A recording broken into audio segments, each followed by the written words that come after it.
जी अस्सलाम वालेकुम, मैं हूँ आपका अपना सिंगर नजमी खान। आज एक नए सॉन्ग के साथ मेरे साथ मेरे बहुत अच्छे ढोलक नवाज उस्ताद मोहम्मद अली साहब और साथ अनंतनाथ साहब। और आज जो आपको सॉन्ग सुनाना चाहते हैं वो मैडम रेशमा और परवेज मेहंदी साहब का है। और आइए सॉन्ग एंजॉय कीजिएगा। गोरिए मैं जाना परदेस, गोरिए मैं जाना परदेस, मैं जाना तेरे नाल माही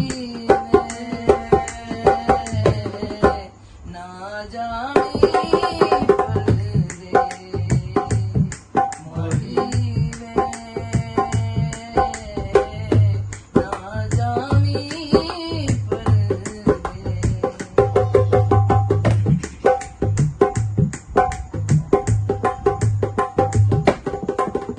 तेरे बाजू सजना दिल नहीं लगना, दिल नहीं लगना।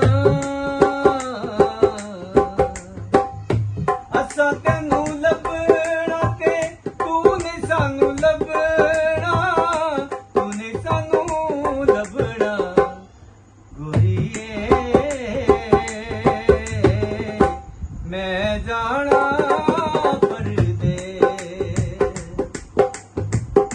मैं जाना तेरे नाल माही ना जामी परदेस, माही ना जामी परदेस। अगर हमारा सॉन्ग अच्छा लगा हो तो वीडियो को लाइक करें और शेयर करें और चैनल को सब्सक्राइब करें और बेल आइकन का बटन दबाना ना भूलिएगा। अल्लाह हाफिज।